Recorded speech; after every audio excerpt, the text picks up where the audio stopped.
विनायक भक्त वत्सल शरण शरण पालन करुणा और गुण वाले भगवान की महती कृपा करुणा से हम आप सब मानस जी का श्रवण लाभ ले।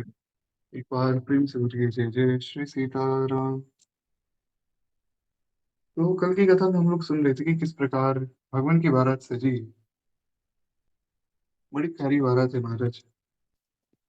हालांकि दर्शन तो हम परसों ही कर चुके थे, परंतु परसों नेटवर्क के कारण हम सुन नहीं पाए। तो आज पुनः एक बड़ा प्यारा पद है जो श्री राजेश्वरानंद जी महाराज का, उससे हम सुनेंगे कि किस प्रकार बारात सजी है। भगवान की बारात बड़ी प्यारी है, और ऐसी बारात न भूतो न भविष्य थी, न कभी हुई थी और न कभी हो सकती है।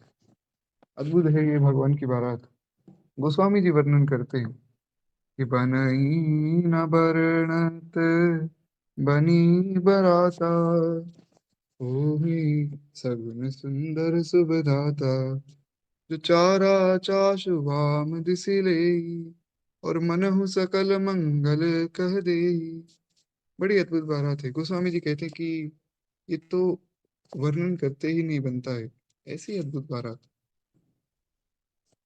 तो पूज्य श्री राजेश्वरानंद जी महाराज कहते हैं कि मिथिला से बारात चली और कैसी लग रही है। कि मेरे राम जी की अजब बारात अवध से मिथिला चली। अब देखिए दो बारातें चली। एक तो अयोध्या से मिथिला जा रही, आगे चल के एक बारात और है जो मिथिला से मिथिला में जाएगी, क्योंकि सब लोग बाराती जाकर मिथिला में रुके थे। कल हमने सुना था कि किस प्रकार सब जा रहे हैं और जाकर मिथिला में रुके हैं। तो मिथिला से मिथिला में भी एक बारात जाएगी। यहाँ पर इस बारात का वर्णन हो रहा है जो अभी दशरथ जी लेकर निकले। बड़ा प्यारा भाव है। मेरे राम जी की अजब बारात अवध से मिथिला चली। मेरे राम जी की अजब बारात अवध से मिथिला चली। चंदन रुचिर सुमंत सारथी, और नृप गुरु संग सुहात अवध से मिथिला चली। मेरे राम जी की अजब बारात अवध से मिथिला चली। वे कहते हैं महाराज, सुमंत सारथी नृप यानी कि राजा, गुरुजी और मंत्री, ब्राह्मण, सारा समाज सबको लेकर वे सब जा रहे हैं। कैसे? तो हाथी घोड़ा रथ और पाल की, हाथी घोड़ा रथ और पाल की, चढ़ी चढ़ी अवधि इत रात अवध से मिथिला चली। हाँ चढ़ी चढ़ी अवधि इत रात अवध से मिथिला चली। मेरे राम जी की अजब बारात अवध से मिथिला चली। ये बड़ी अजब बारात है। तो पूछा कि महाराज इसमें अजब क्या है, ये जानना बहुत जरूरी है। तो बोले कि देखो, इस बारात में दूल्हा नहीं है। बोले महाराज बारात में दूल्हा ही नहीं है तो फिर जा कौन रहा है? तो वे कहते हैं हाथी घोड़े रथ और पालकी, और उन पे चढ़ चढ़ कर जितने भी अवध के लोग हैं वे सब जा रहे हैं। और तो कोई दूल्हा या दुल्हन, उनका तो कोई नामो निशानी नहीं है। कुछ लोगों को तो ये पता भी नहीं कि विवाह होना कब है। तो चढ़ी चढ़ी अवधि इतरात, सब इतरा रहे हैं उस पालकी पर, रथ पर, हाथी हाथी या घोड़ी पर चढ़कर। क्यों इतराने वाली क्या बात है महाराज? तो यहाँ पर एक बड़ा प्यारा भाव है। सब अवध वासियों को बड़ी प्रसन्नता है। वो इसलिए नहीं जा रहे हैं कि राजा के बेटे का विवाह है तो जाना पड़ेगा, जैसे आजकल लोग जाते हैं। लोगों के भी विवाह में जाने के बड़े अलग अलग प्रयोजन है महाराज। कुछ लोग केवल खाने पीने के लिए जाते हैं, कुछ लोग अन्य किसी कार्य के लिए जाते हैं, कुछ लोग सजावट देखने के लिए जाते हैं। तो सबका अपना अपना कारण होता है। लेकिन अयोध्या वासी इसलिए नहीं जा रहे कि बस जाना है, फॉर्मेलिटी करनी है, ऐसा नहीं। वे बड़े प्रसन्न हैं भगवान के विवाह से, क्योंकि वे भगवान को अपना मानते हैं महाराज। एक कथा मैंने उस दिन सुनाई थी, एक बार मैं पुनः सुनाता हूँ, क्योंकि उस दिन शायद नेटवर्क के कारण सुन नहीं पाए थे। एक बार प्रेम से बोली भक्त वत्सल भगवान की जय। हुआ क्या कि एक दो सखियां थी, एक का नाम चंपा और एक का नाम चमेली। तो दोनों दूसरे गांव में जाती थी मक्खन दही आदि सब बेचने, और वहां से आते वक्त वे अपना जो है टिफिन साथ में लेके जाते थे, तो आते वक्त जो है वे भोजन करके और फिर नदी पार करके वापस आ जाती थी। अब एक दिन क्या हुआ कि इनका सारा सामान जल्दी बिक गया। तो चंपा ने सोचा कि सखी, आज तो सामान जल्दी बिक गया, तो आज थोड़ी देर यहाँ नदी के किनारे बैठते हैं। नदी के किनारे शांति होती है, तो सिर्फ नदी के किनारे बैठकर मन को बड़ी प्रसन्नता होती है। ऐसा ही उन दोनों ने सोचा, तो वे दोनों वहां बैठ गई। अब बैठकर आपस में बातें करने लगे। चंपा ने कहा कि ये भगवान कहाँ मिलते हैं। वो चमेली बोली कि भगवान तो मैंने सुना है कि सब जगह ही मिलते हैं। तो बोले सब जगह है तो फिर हमें क्यों नहीं दिखते। बोले ये बात तो ठीक है। तो संतों की जो झोली होती है ना, उसमें तो जरूर होते हैं, तभी तो वे दिन रात भगवान का गुणगान करते रहते हैं। बोले अच्छा, तो संतों की झोली कहाँ से मिलेगी। चमेली बोली कि संतों की झोली तो संतों के पास होगी, और वो हमें क्यों मिलेगी भला, वो तो अपने पास रखते हैं। तो बोले ये बात तो ठीक है। अब ठाकुर जी ऊपर से बैठे लीला देख रहे हैं, तो भगवान किसी न किसी हेतु से भक्त का काम बना ही देते हैं। अब इन दोनों के मन में भाव था कि भगवान का दर्शन करना है। तो महाराज, भगवान ने क्या किया, एक संत को भेज दिया। अब संतों के पास एक झोली रहती है, उसमें भी उनका ये सामान है, कुछ कपड़े होंगे, कुछ ग्रंथ होंगे, या माला या तिलक का कोई सामान होगा। तो संतों ने क्या किया कि वे वहां पहुंचे। पहुंचकर उन्होंने अपनी वो झोली थी जो वहां रख दी, और रख के वे नदी में स्नान करने चले गए। तो इन दोनों के मन में भाव आया कि क्यों ना हम देखें इनकी झोली में भगवान है क्या। फिर इन्होंने सोचा कि नहीं, ये तो गलत बात है। ऐसा मतलब किसी की झोली में देखना या किसी के सामान को छूना, ये तो अच्छी बात नहीं है। और फिर चंपा बोली कि देखो, हम कोई गलत काम थोड़ी कर रहे हैं, हम कुछ चुरा थोड़ी रहे हैं। हम तो केवल भगवान को देखेंगे, और भगवान दिख गए तो ठीक है, नहीं तो झोली वैसे की वैसे वापस रख देंगे। बोले ये बात भी ठीक है।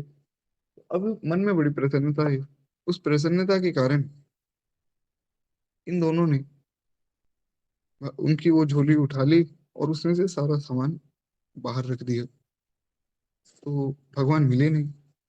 तो चंपा बोली कि ऐसा करो कि तुम यहाँ थोड़ी देर खड़ी हो जाओ, अगर वो संत आते हुए दिखाई दें तो मुझे तुम बताना, और अगर वो संत आ रहे होंगे तो हम सामान वापस रख देंगे फटाफट। इतनी देर में झोली में ढूंढती हूँ कि कहीं भगवान है क्या। बोले ये भी ठीक है। तो जैसे ही वो चंपा सामान में ढूंढने लगी भगवान को, इतने में उसे एक डिब्बा दिखा जिसमें छोटे से राघव सरकार बैठे थे। जैसे छोटे से लड्डू गोपाल होते हैं, वैसे ही छोटे से रामलला होते हैं, उन्हें राघव सरकार कहा जाता है। तो क्या है, लड्डू गोपाल जी के हाथ में मक्खन होता है, वैसे ही श्री राम जी का जो बाल स्वरूप है, उसमें हाथ में भगवान के एक लड्डू होता है। तो आप लोगों ने कभी ना कभी जरूर देखा होगा, वो बड़ी प्यारी छवि है भगवान की। अब वे ठाकुर जी तो बैठे थे उस डिब्बे में, लेकिन ये दोनों स्त्रियां स्त्रियां स्वभाव से थोड़ी कोमल होती। इनके मन में आया कि ये तो ठाकुर जी बड़े परेशान हो रहे होंगे इस डिब्बे में बैठे हुए, कैसे संत है। अरे बताओ, भगवान को डिब्बे में बंद किया हुआ है, इन्हें जो है बाहर रखना चाहिए। छोटे से भगवान है और उनको कितना कष्ट हो रहा होगा। तो फटाफट उस चंपा ने अपनी सखी को बुलाया और कहा कि तुम फटाफट दर्शन कर लो, और फिर जैसे ही वो संत आएंगे, हम फटाफट इनको वापस रख के और वापस चले जाएंगे। तो अब जब भगवान को उस डिब्बे से बाहर निकाला, तो इन्होंने देखा कि भगवान के हाथ पांव तो मुड़े हुए हैं। आपने अक्सर देखा ही होगा, लड्डू गोपाल जी तो सबके घर में है ही। तो उसी प्रकार बस भगवान जो रामलला भी वैसे ही हैं। बस फर्क इतना है कि लड्डू गोपाल जी का हाथ जो है नीचे की ओर है, जिसमें वे मक्खन पकड़े हुए हैं। राम जी का हाथ ऊपर की ओर है। बाकी सब बिल्कुल एक से ही है। तो इन्होंने सोचा कि इनके हाथ पांव तो मुड़े हुए हैं, क्यों ना इनके हाथ पांव हम सीधे कर दें, तो क्या थोड़ा इनको विश्राम मिलेगा। जैसे आप कहीं एक जगह पर बैठे हैं बहुत समय से, तो बैठे बैठे आपके हाथ पांव अकड़ जाते हैं, और जब वो हाथ पांव आप सीधे करते हैं तो बड़ा आराम मिलता है व्यक्ति को। तो इन्होंने सोचा कि भगवान को कह देते हैं कि आप अपने हाथ पांव सीधे कर लो, अभी वो संत स्नान करने गए, जैसे वो आएंगे हम आपको बता देंगे। तो इन्होंने बहुत बार कहा भगवान को, पर महाराज विग्रह कहाँ बोलने वाला है। तो चंपा ने कहा कि शायद हमसे पहली बार मिले हैं तो हमें जानते नहीं, इसलिए हमारी बात सुन नहीं रहे होंगे। पर चलो कोई बात नहीं, ऐसा करो मक्खन ले आओ, मक्खन लगा के इनके हाथों को हम ही सीधा कर देते हैं। महाराज वे दोनों मक्खन लगाने लगे। उन्हें ये नहीं पता है कि ये भगवान का विग्रह है, या भगवान वास्तव में कैसे होते हैं। ये जो सरलता है, इसी पर भगवान भेजते हैं। तुम्हारा जैसे मक्खन वो चमेली लेकर आई, तो दोनों सखियां एक पाँव पे और एक हाथ पे मक्खन लगा रही, भगवान के हाथ पांव सीधे करने का प्रयास कर रही। ठाकुर जी इनके सरल भाव पे रीझ गए।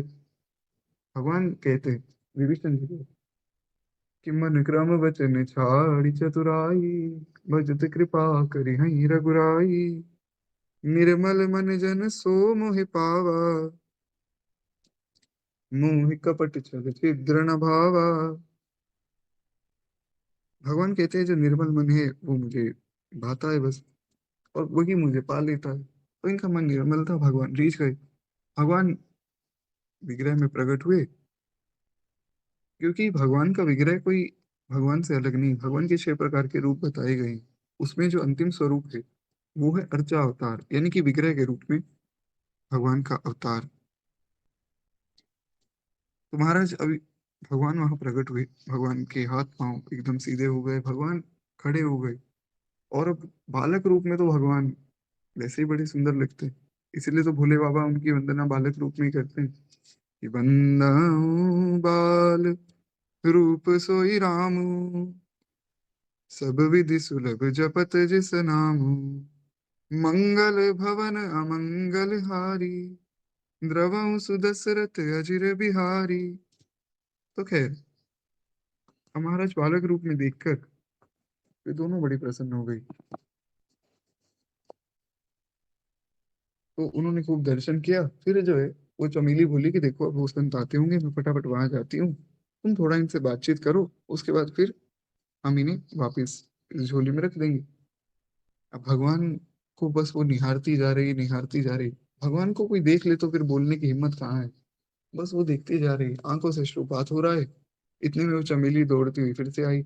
उसने कहा कि वो संत आ गए, फटाफट सारा सामान वापस रखो, और इनको भी जो है इनके डिब्बे में वापस बिठाओ। पर अब भगवान जब उठ गए तो महाराज जब बैठे कैसे। भगवान बड़े कौतुकी हैं, अपने भक्तों के साथ लीला करने के लिए बहुत सी बहुत से कौतुक भगवान करते हैं। कौतुक यानी कि एक तरह से शरारत भगवान करते हैं। महाराज जब भगवान बैठने के लिए तैयार ही नहीं, अब उनको कोई बिठा नहीं सकता है। इतने में वो संत वहां आ गए, तो ये दोनों सखियां वही सामान छोड़कर भागी।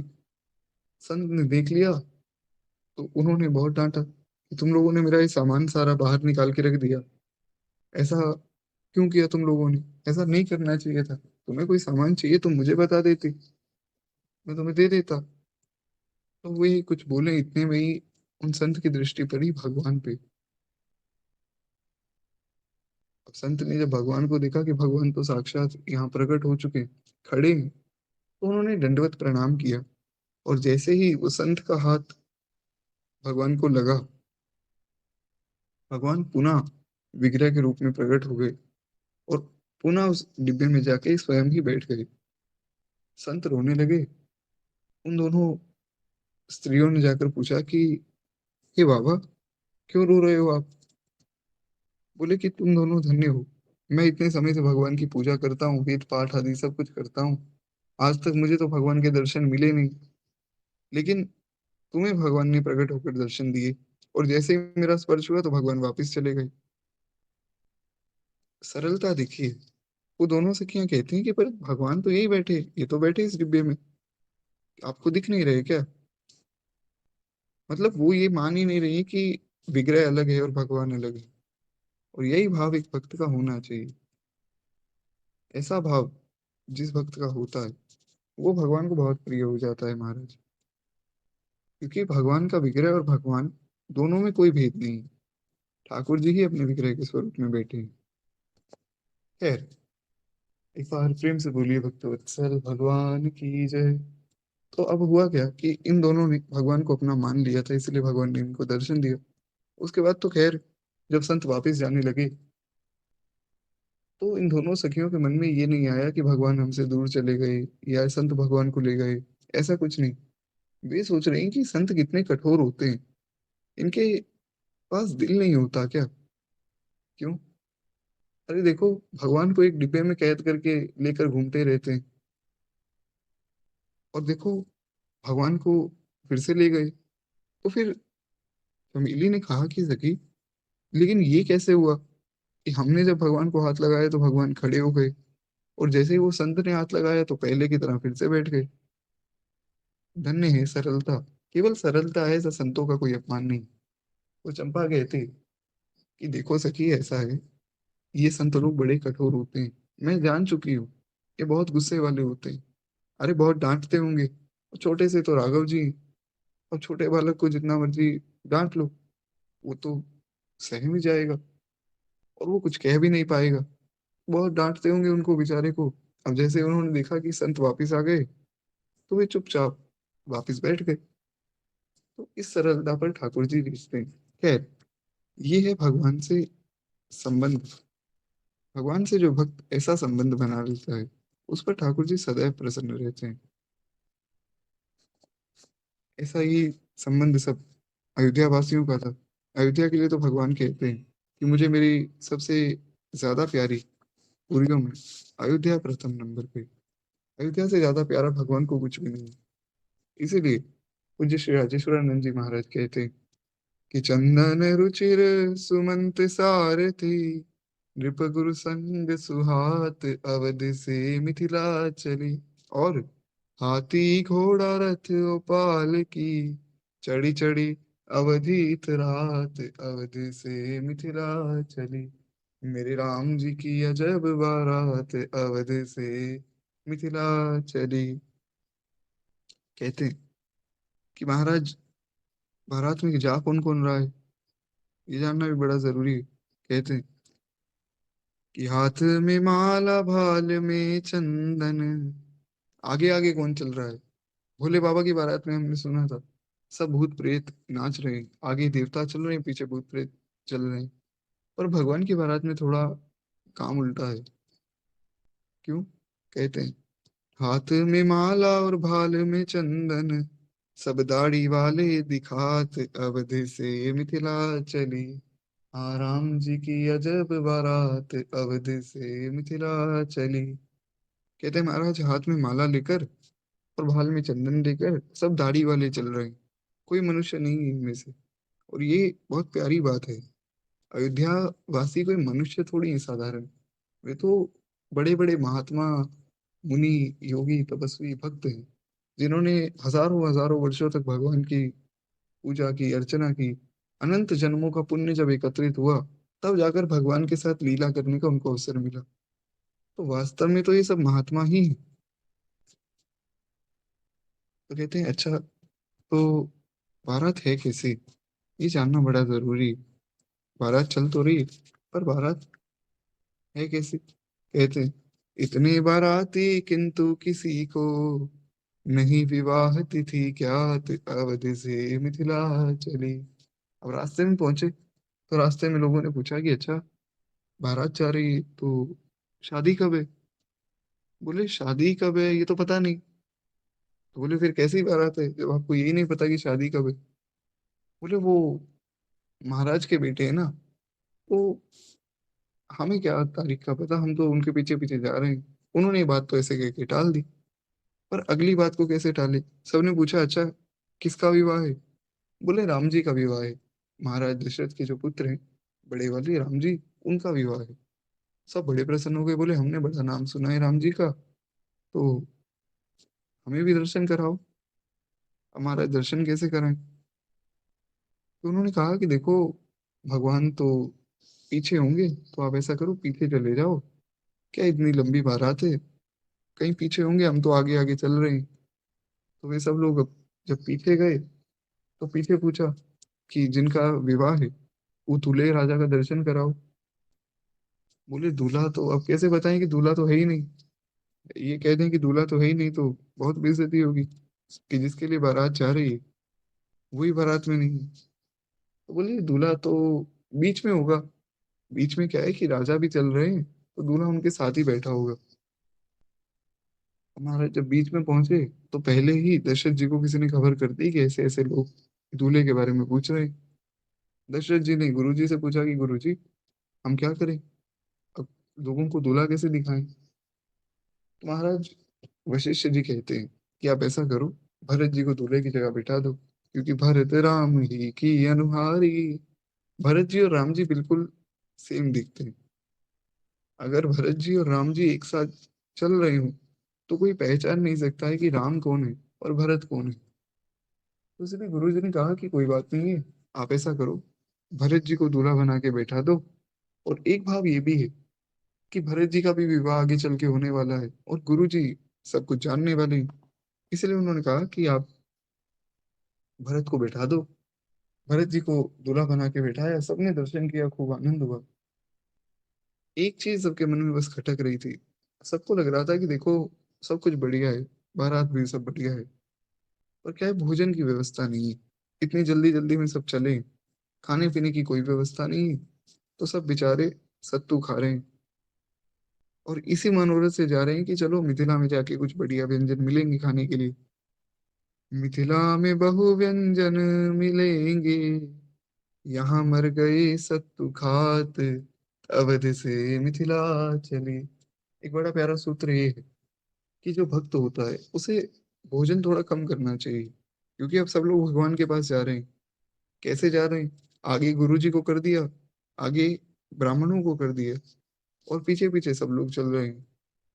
ये बारात वास्तव में एक भक्त की यात्रा ही है। तो इस यात्रा में भोजन कम होना चाहिए। लोगों को बड़ा शौक है कि महाराज सब कुछ हम खा भी लेते हैं, उसके बाद कह देते हैं कि हम कंठी माला नहीं पहनते, क्यों, प्याज खाते। तो मैं कहता हूँ प्याज छोड़ दीजिए। अरे प्रभु जी, केवल मेरे लिए थोड़ी भोजन अलग बनेगा पूरे घर में, प्याज ऐसे थोड़ी छूट आ जाता है। ठीक है भाई, अगर किसी की कोई मजबूरी है तो उसमें तो मैं क्या कह सकता हूँ। पर जितना हो सके उतना तो हम प्रयास अपनी तरफ से कर ही सकते हैं कि बाहर जो चीजें हम खाते हैं वो ना खाएं। कम से कम उनसे तो हम बच ही सकते हैं महाराज। पर क्या है, लोग आजकल बहाना ढूंढ लेते हैं। लेकिन जो ज्यादा भोजनानंदी है वो ज्यादा भजनानंदी नहीं हो सकता है। इसीलिए भोजन में ज्यादा मन हमारा नहीं होना चाहिए।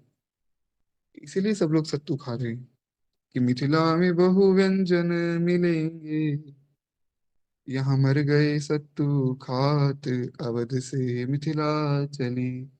मेरे राम जी की अजब बारात, अवध से मिथिला चली। और सखियों से सुनी व्यंजन, व्यंग वचन। बड़ा प्यारा भाव है। वर राजेश बलि जात, अवध से मिथिला चली। हाँ राम जी की अजब बारात, अवध से मिथिला चली। अब महाराज ये बारात पहुंची मिथिला में तो सखियां सब व्यंग वचन सुना रही।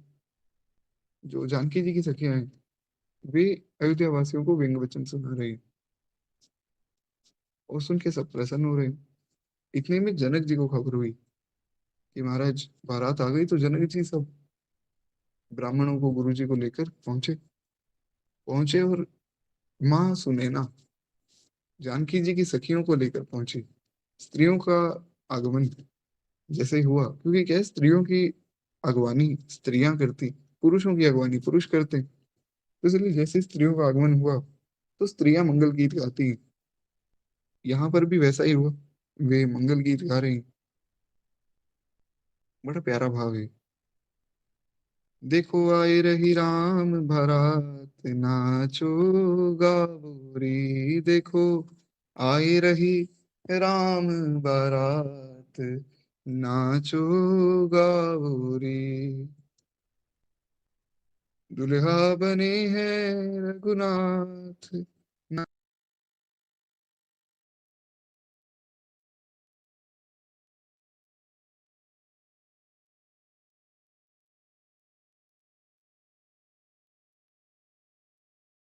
रात नाचो गावोरी, और दुल्हा बने हैं रघुनाथ, नाचो गावोरी। बड़ा प्यारा भाव है। सब सखियां भगवान के स्वागत के लिए जाती। ठाकुर जी तो वहीं बैठे, पर फिर भी बारात का आना, इसका अर्थ एक तरह से ये भी होता है कि दूल्हा आ गया। दूल्हे का आगमन, बारात का आगमन एक ही बात है। ठाकुर जी का स्वागत या ठाकुर जी की बारात का स्वागत एक ही बात है। तो सबने बारात का खूब प्रेम से स्वागत किया। एक बार प्रेम से बोलिए भक्त वत्सल भगवान की जय। तो इस प्रकार जो है, इस बारात की अगवानी हुई। गोस्वामी जी कहते हैं कि क्षेम करी कह क्षेम विशेषी, श्यामा वाम सुर तरु पर देखी, सन्मुख आयो दधि अरु मीना, कर पुस्तक धुई विप्र प्रवीणा। कहते महाराज, ऐसा है कि क्षेमकरी नाम का जो पक्षी है वो क्षेम कर रहा है। मैंने कल की कथा में इसका सूत्र आपको बताया था। अब पूर्ण रूप से तो विस्तार नहीं हो पाएगा, थोड़ा सा मैं वर्णन करूं कि यहाँ पर एक भाव ये भी है, क्योंकि रामायण जो है मंगलाशासन ग्रंथ है। तो क्षेम करी कहे क्षेम विशेषी का एक सुंदर सूत्र ये भी है कि यहाँ पर सब लोगों ने भगवान को आशीर्वाद दिया। कि अयोध्या वासी थे, वो सब भगवान को आशीर्वाद दे रहे हैं और भगवान का क्षेम कर रहे हैं, यानी कि भगवान के मंगल की कामना सब लोग कर रहे हैं।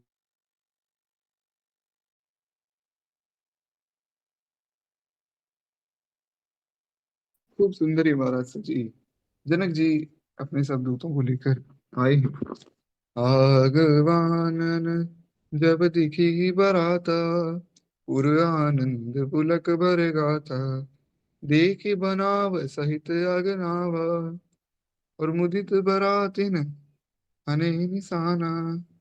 कहते महाराज अगवानी करने के लिए जब बारात दिखाई दी तो उनके हृदय में बड़ा आनंद हुआ, शरीर रोमांच से भर गया, और अगवानों को सज धज के साथ, यानी कि सजा धजा कर देखकर बारातियों को बड़ी प्रसन्नता हुई। यहाँ से जो मिथिला के लोग हैं वो इसलिए प्रसन्न हो रहे हैं कि चलो बारात आ गई, और जो बाराती हैं वो इसलिए प्रसन्न हो गए कि चलो सब जो अगवानी करने के लिए लोग आ गए। अब ये लोग अगवानी करने के लिए आए थे, साथ में ठंडा दूध शरबत ठंडाई आदि सब लेकर आए थे, ताकि क्या है, इतनी गर्मी में जो व्यक्ति आ रहे हैं उनको कोई तकलीफ ना हो। तो सबने खूब आराम से बैठकर खूब सुख से सब ठंडाई आदि को ग्रहण किया। सबको थोड़ी शांति मिली, और अब सब लोग जो है चले हैं वहां पर जहां पर उनके रहने का स्थान बनवाया गया है। इसीलिए मैंने कहा था कि एक बारात अयोध्या से मिथिला पहुंची, और अब यहाँ से भगवान जहां पर बैठे यानी कि जनक जी के महल में, वो बारात यहाँ से जनक जी के महल तक मिथिला से मिथिला में जाएगी। खैर, गोस्वामी जी कहते हैं कुछ लोग परस्पर मिलने के लिए बड़े हर्षित हुए। ओके, कुछ लोग आपस में एक दूसरे को जानते थे, बड़े प्रसन्न हुए। और यहाँ पर जो है दशरथ जी और जनक जी का मिलन हुआ है। दो परम भागवत महाभागवत परम भक्तों का मिलन हुआ है। बड़ा अद्भुत मिलन है। कहते हैं देव सुंदरियां फूल बरसा रही हैं, गीत गा रहे हैं, देवता आनंदित होकर नगाड़े बजा रहे हैं। उन लोगों ने सब चीजों को दशरथ जी के आगे रख दिया और अत्यंत प्रेम से विनती की। और दशरथ जी ने प्रेम सहित सब वस्तुएं ले ली। फिर उनकी जो बख्शीशों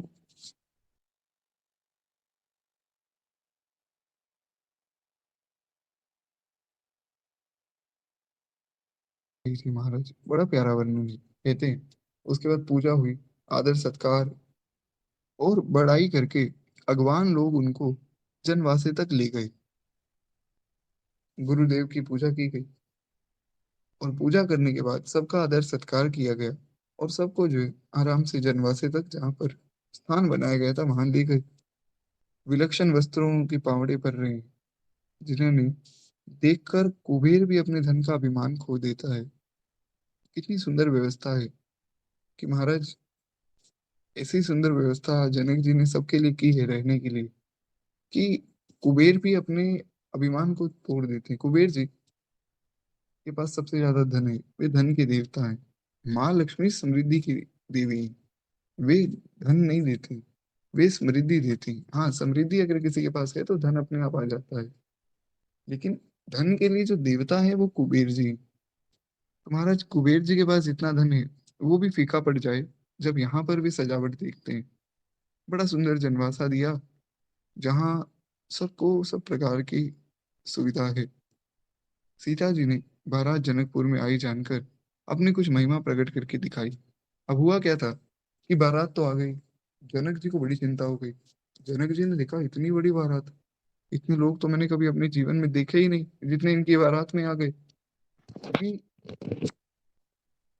64 लाख, जहां तक मुझे ध्यान में है, लगभग लगभग 64 लाख तो केवल भगवान के खानदान के राजा थे। सूर्य वंश के जो राजा इधर उधर फैले हुए थे, 64 लाख तो केवल वो राजा ही थे। महाराज जब ये इनका परिवार ही केवल इतना फैला हुआ है पूरे संसार में, तो अन्य लोग भी होंगे। जो अयोध्या में अन्य लोग रहते थे वो भी गए, और आसमान से देवता भी गए। और देवता तो 33 करोड़ पहले से ही है महाराज।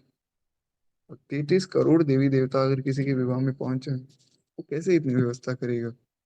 लेकिन फिर भी गोस्वामी जी ने लिखा कि बस न विचित्र पावड़े पर ही देखी धन धन मधु परिहरहि। फिर भी उन्होंने कहा कि देख के कुबेर जी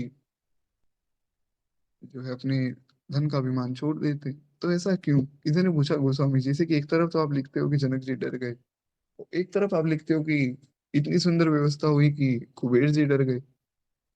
जी कहते हैं कि महाराज ऐसा है, इस बारात जहाँ पहुंची है ना, वहां पर जानकी जी बैठी हैं, श्री किशोरी जी, जो ठाकुर जी को भी बल प्रदान करती हैं।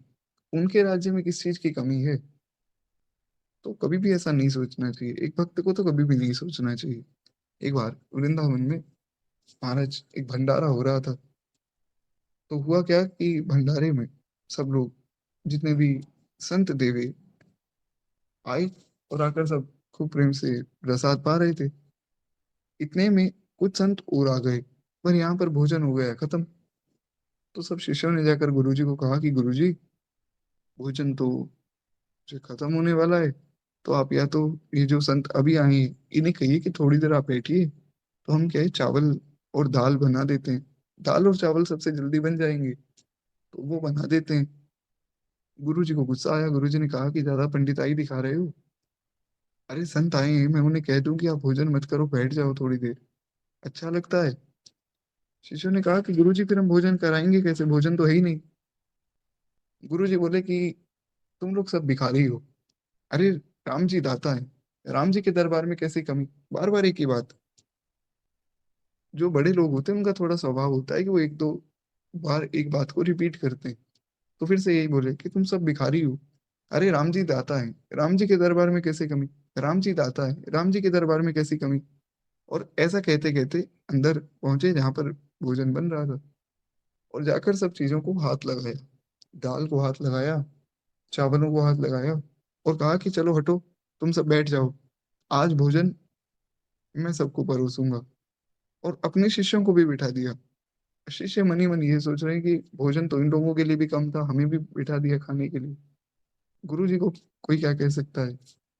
महाराज गुरु जी सबको भोजन कराने लगे। सबने खूब प्रेम से पेट भर के खा लिया। उसके बाद भी भोजन बच गया। और जो रसोइया था, जिसने भोजन बनाया था, वो सोच में पड़ गया कि मैंने तो इतना भोजन बनाया ही नहीं। अरे मुझे तो ये डर था कि जो मूर्ति अब आए, यानी कि जो संत अब आए हैं, इनको भी भोजन नहीं मिलेगा।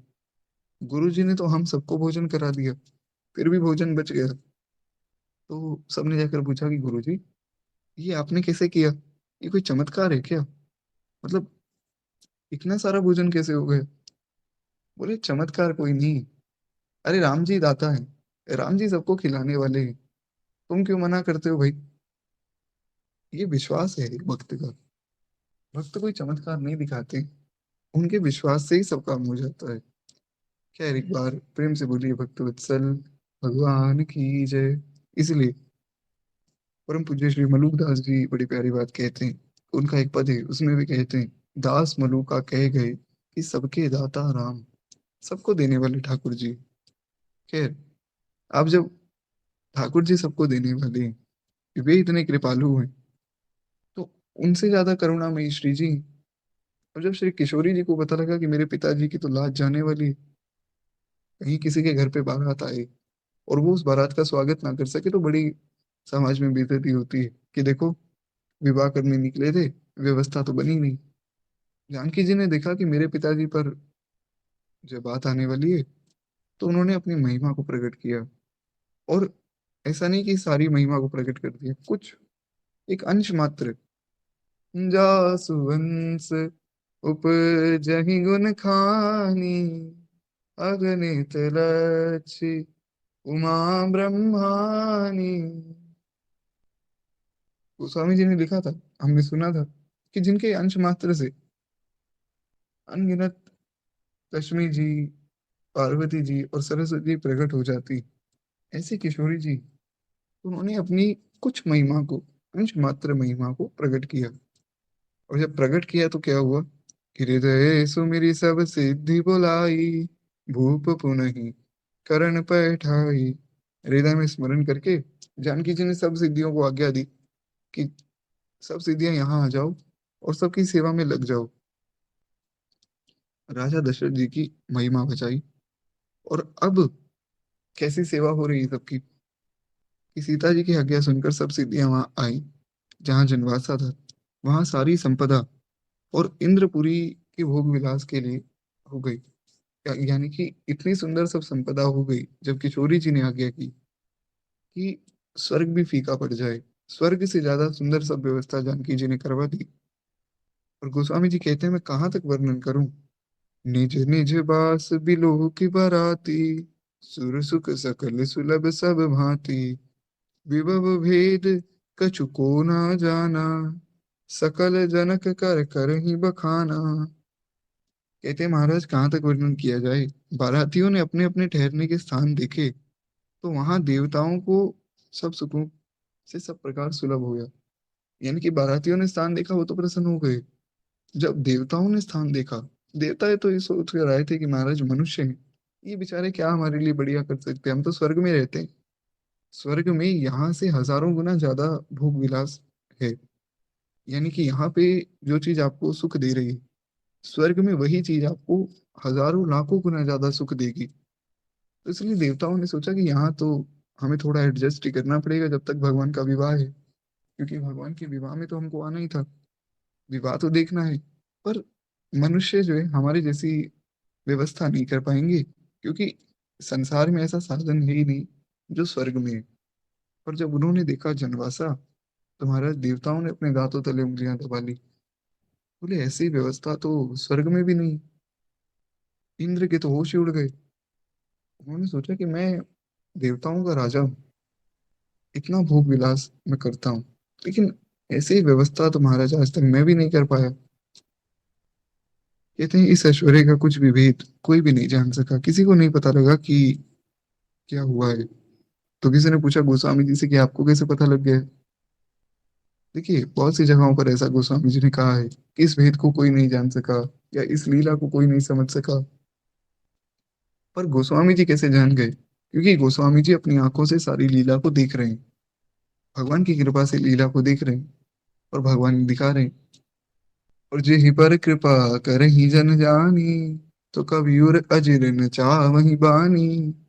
गोस्वामी जी ने बालकांड की शुरुआत में लिख दिया था कि देखो, ये कथा जो मैं लिखने जा रहा हूँ, ये मैं नहीं लिख रहा हूँ, ये भगवान लिखवा रहे हैं। जेहि पर कृपा करहि जन जानी, तो कवि उर अजिर नचावहि बानी। भगवान जिसको अपना जन जान के उस पर कृपा कर देते हैं ना, तो उसके हृदय में वाणी अपने आप नचाते हैं।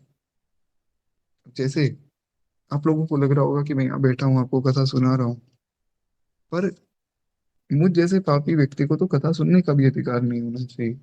तो भगवान ही कथा सुनाते, भगवान ही कथा लिखवाते। ठाकुर जी की कथा का वर्णन केवल ठाकुर जी ही कर सकते हैं महाराज। खैर, एक बार प्रेम से बोलिए भक्त वत्सल भगवान की जय। तो ऐसा ही कुछ यहाँ पर हुआ है, गोस्वामी जी को भी भगवान ने ही प्रेरणा की है, तभी गोस्वामी जी लिख पा रहे हैं। कहते हैं, जानकी जी की महिमा कैसी है। एक एक व्यक्ति के पास सेवा में अब चार चार पांच पांच देवियां, देव कन्याएं प्रकट हो गई। कहाँ कुछ व्यवस्था तो थी नहीं, इतने सब लोग आकर एक साथ बैठ गए। सबको लग रहा था कि यहाँ शायद कोई व्यवस्था नहीं है। पर जब जानकी जी ने अपना प्रभाव प्रकट किया, तो एक एक व्यक्ति की सेवा में चार चार देव कन्याएं प्रकट हो चुकी। जैसे वो व्यक्ति कुछ सोचता है, इतने में वो चीज प्रकट हो जाती। किसी के मन में आया कि काश यहाँ कुछ मीठा मिल जाता, तो मिठाई सामने आ जाती। किसी के मन में आया कि ये भोजन करने का बड़ा मन है, 56 प्रकार का भोजन सामने रख दिया जाता है। जानकी जी की महिमा ऐसी है, केवल अंश मात्र से उन्होंने इसी महिमा को प्रकट किया। श्री रघुनाथ जी ये सब सीता जी की महिमा जानकर और उनका प्रेम पहचान कर ठाकुर जी बड़े प्रसन्न हुए। भगवान ने जब जानकी जी की महिमा को देखा, हृदय में बड़े हर्षित हो गए।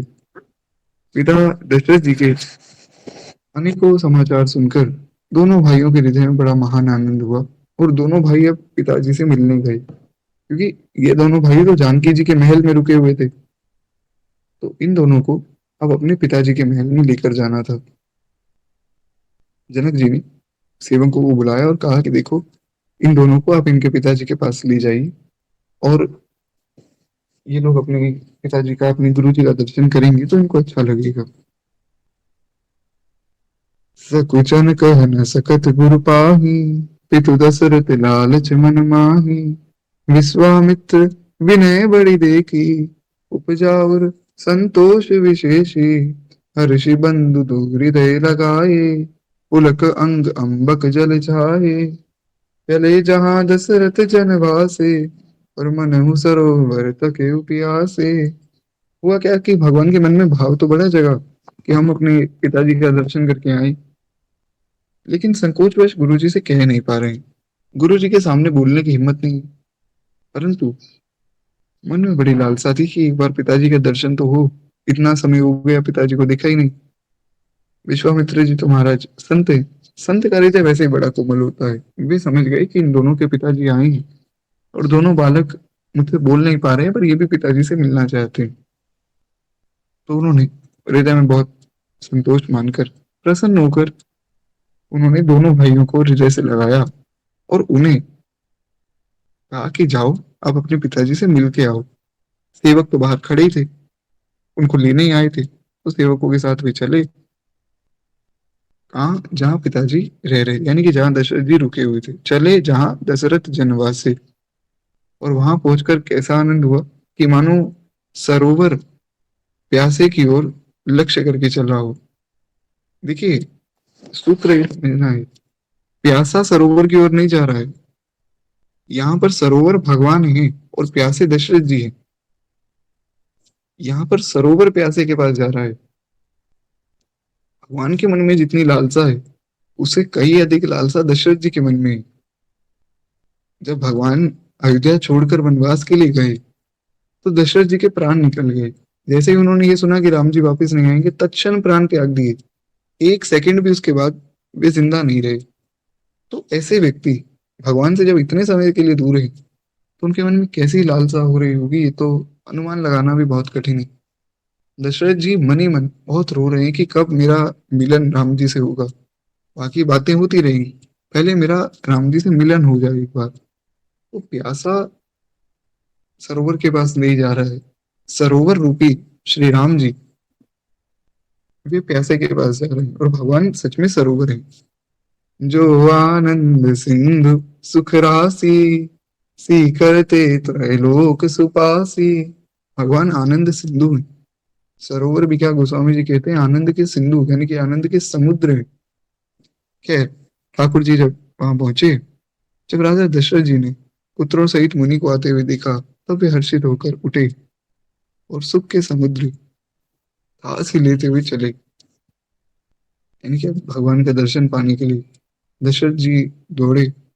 पृथ्वीपति दशरथ जी ने मुनि के चरणों की धूलि को बारंबार प्रणाम करके सिर पे चढ़ाया और उनको दंडवत प्रणाम किया। मर्यादा अभी भी नहीं छोड़ी, पहले गुरु जी को प्रणाम किया। दंडवत प्रणाम करके विश्वामित्र जी ने राजा को उठाकर हृदय से लगाया, उन्हें खूब आशीर्वाद दिया कि दशरथ, तुम धन्य हो।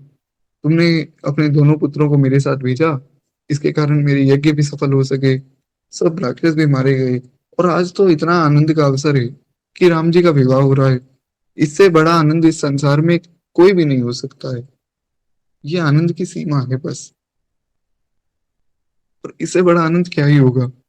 या तो भगवान का जन्म या भगवान का विवाह, ये सबसे प्रमुख लीला ही है। तो विश्वामित्र जी को जैसे ही मिले, उसके बाद फिर दोनों भाइयों के साथ दंडवत प्रणाम करके राजा ने उनको देखा। दोनों भाइयों ने अपने पिताजी को दंडवत प्रणाम किया, और जब पिताजी ने देखा, हृदय में बड़ा सुख हुआ। पुत्रों को हृदय से लगाया और अपने वियोग जनित दूसरे दुख को मिटाया। भगवान को और लक्ष्मण जी को उन्होंने अपने हृदय से लगाया, अंगीकार किया, और जो अभी तक दुख हो रहा था, रोज अंदर ही अंदर उनको ये दुख हो रहा था कि राम जी मुझसे दूर चले गए, राम जी मुझसे दूर चले गए। और मन ही मन सोच रहे थे कि जब राम ही मुझसे दूर चले गए, तो फिर मैं शरीर रख के क्या करूं, इससे अच्छा तो मैं मर ही जाता हूँ। पर फिर माँ कौशल्या समझाती है कि देखिए, भगवान विवाह करने गए हैं, तो अगर उनका विवाह होगा, नई बहू आएगी, और आप ऐसी बातें करेंगे तो कैसा अच्छा लगेगा। तो इसलिए उन्होंने खुद को रोका हुआ था अभी तक। अब जब भगवान को उन्होंने देखा, तो गोस्वामी जी कहते हैं कि कैसा आनंद हुआ उनके मन में। सुत ही अलाई दुसह दुख मीटे, मृतक शरीर प्राण जन भेटे। मानो मृतक शरीर को प्राण मिल गए हो। कोई मर गया है, मरने के बाद उसको प्राण वापस मिल गए, वो वापस जिंदा हो जाए, कैसा आनंद होगा। और वैसा ही सुख दशरथ जी के मन में है। फिर उन्होंने वशिष्ठ जी के चरणों में सिर नवाया, और नवाकर मुनि श्रेष्ठ ने प्रेम से जो है आनंद में उन्हें हृदय से लगा लिया। दोनों भाइयों ने फिर गुरु जी के चरणों में प्रणाम किया, और फिर दोनों भाई सब ब्राह्मणों की वंदना करते और मन माने आशीर्वाद पाते। पहले पिताजी को प्रणाम किया, फिर गुरु जी को प्रणाम किया, फिर सब ब्राह्मणों को प्रणाम किया, सबने खूब आशीर्वाद दिया। इसीलिए मैंने कहा था कि रामायण मंगलाशासन ग्रंथ है। भक्त भगवान को आशीर्वाद दे, बहुत बड़ी बात है अपने आप में। और यहाँ पर सब भक्तों ने वही किया है। हर व्यक्ति बार बार भगवान को आशीर्वाद दे रहा है। भगवान ने खूब आशीर्वाद रामायण में दिया है। कहते हैं भरत जी ने छोटे भाई शत्रुघ्न सहित श्री रामचंद्र जी को प्रणाम किया। भरत जी और शत्रुघ्न जी आए, उन दोनों ने राम जी को प्रणाम किया। शत्रुघ्न जी ने लक्ष्मण जी को भी प्रणाम किया, और लक्ष्मण जी ने भरत जी को प्रणाम किया। ये परंपरा कितनी सुंदर है कि जो जो बड़े हैं उन सबको सब व्यक्ति प्रणाम कर रहे हैं। आजकल की तरह कोई हाय हेलो ऐसा कुछ नहीं है। सब लोग बड़ों को प्रणाम कर रहे हैं, ये मर्यादा है। इससे सब सभी बड़ों ने उनको आशीर्वाद दिया है और उनके मंगल की कामना की है, इसलिए प्रणाम किया जाता है। भगवान को भी जब कोई व्यक्ति प्रणाम करता है, भगवान भी उसका मंगला शासन करते हैं। इसीलिए ऐसा वर्णन मिलता है वैसे शास्त्रों में कि जब भगवान के पास कोई व्यक्ति जाता है, तो एक नदी आती है बीच में, मतलब भगवान के धाम और संसार के बीच में एक नदी है, विरजा। उसको जब कोई व्यक्ति पार कर लेता है, तो भगवान को दंडवत प्रणाम करता है। और प्रणाम करके जब उठता है, तो उसका मन करता है मैं फिर से प्रणाम करूं। विश्वास मानिएगा, कभी आप भगवान को साष्टांग दंडवत प्रणाम करेंगे, तो आपके मन में आएगा कि मैं फिर से एक बार प्रणाम कर लूं। और फिर से करेंगे तो फिर से प्रणाम करने का मन करेगा। लेकिन भगवान उसको कह देते हैं कि बस रुक जाओ। जो ये मुद्रा होती है ना, हमें लगता है भगवान आशीर्वाद दे रहे हैं, आशीर्वाद तो दे ही रहे हैं, पर वास्तव में ये मुद्रा है रोकने के लिए। ये रुक जाओ, बस एक बार प्रणाम काफी है। तो प्रणाम बहुत जरूरी है, इसलिए बड़ों को तो प्रणाम करना ही चाहिए। प्रातः काल उठ के रघुनाथा, मात पिता गुरु ना वही माता। भगवान सुबह सुबह उठते हैं, और प्रातः काल उठते ही माता पिता और गुरु सबको प्रणाम करते हैं। खैर, एक बार प्रेम से बोलिए भक्त वत्सल भगवान की जय। अब आगे मिलन तो सबका हो गया। अब किस प्रकार सब विवाह की तैयारियां हुई है, और किस प्रकार अब विवाह की ओर सब प्रस्थान करेंगे, वो हम कल की कथा में जानेंगे। आज वाणी को ही विश्राम देते हुए केवल 2 मिनट प्रेम से हम लोग मानस जी की आरती करें। एक बार प्रेम से बोलिए, जय जय श्री सीताराम। आरती श्री रामायण जी की, कीरति गलित गलित सियपी की। आरती श्री रामायण जी की, कीरति गलित गलित सियपी की। गावत